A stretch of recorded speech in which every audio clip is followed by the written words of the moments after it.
wishing you all the very best in the next 2 or 3 days. Is it 2, 3? 2 more days. I hope you enjoy the ambience here. Thank you. A lot of use simulation. And the first thing that came to my mind is we use simulation as a competitive differentiator. We use it to make ourselves stand out from the crowd. So I work for a Fortune 500 company in the United States. It's named Ryder, and we're a 3PL. So today, I'd like to talk about simulation as a differentiator in a 3PL environment. But before I do that, I need to explain what a 3PL is, what the 3PL environment is, and then I'd like to share some examples of how we've used simulation to differentiate ourselves, and then wrap up with a summary and some potential next steps in the journey of simulation. You have major ports coming up. Then, with all this, what's going to happen? Are our logistics going to be the same? Should they be the same?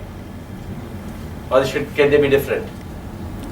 I hope better. I hope better, right? So logistics will be different and better, which means that our new hubs are going to evolve.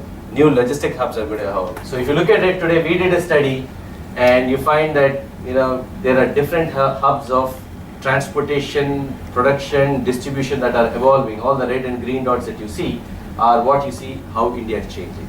Along with this, you find that the taxation is changing. Both domestic and global demand is growing, and new hubs are evolving. So 10 years before, we didn't have this. Today we have this. So what does it mean to industries? What does it mean to service industries? It means that we have to relook at a lot of our planning processes, scheduling processes, how we move goods, where we produce goods, and how we take them across.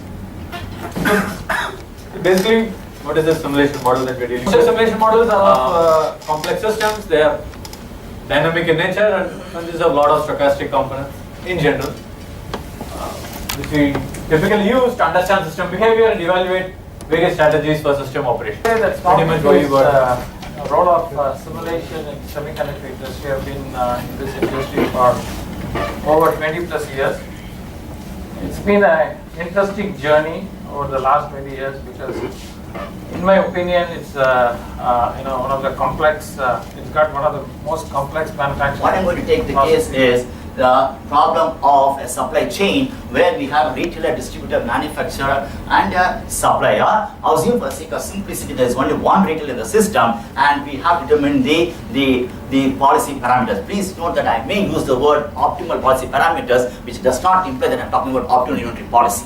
Okay, so within the framework of inventory policy that I assume, I want to determine the optimal policy parameters. Once again, optimal is not guaranteed because we are going to say The model on the roof drain, and it received its input from a very large switch. Check how does the user want to put data in and get data out. In general, my recommendation would be do not make the model too detailed. A manufacturing company or Six Sigma company, still they can use SPC, still they can use TPM. There is no problem. Need not, but most of these tools have been brought under Six Sigma and. Whenever we put the new plant, the need was felt that why don't we simulate the operation in advance and know the constraint and take action now rather than build the constraint and. We see in the books or in the way it is reported in research journal is a very nicely structured thing, and so we know the mathematical problem clearly and we try to attack and improve so many things we do. Corruption as a risk in supply chain management is a major risk. Okay.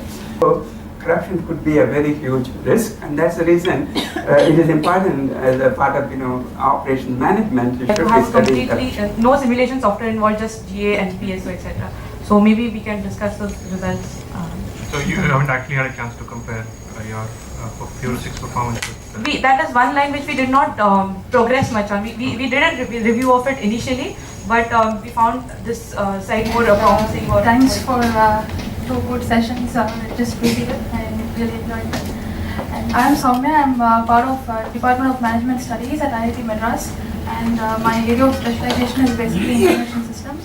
And more specifically, I'm trying to look at research related to pricing of cloud computing. ESPD addresses that service gap. So we ourselves recognize as a service center. It's not a manufacturing unit. We are not manufacturing any product. We are providing service.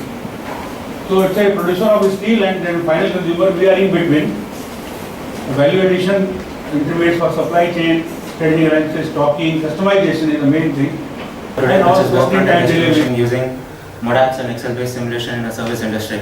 The MODAPS typically is actually a type of a work measurement. You might have heard of the term motion and time studies, typically on a line, the way it happens. So that's this part, and then we'd like to thank all our sponsors, PMI, Extensim, Siemens, Flexsim, ANSYS for supporting the event. Now we thank the speakers, the keynote speakers, the invited speakers, all of them who have come from India and elsewhere for sharing their insights. Now we thank all the delegates who have come, the students and from the industry who have come for it. And we would like to thank everybody at this venue.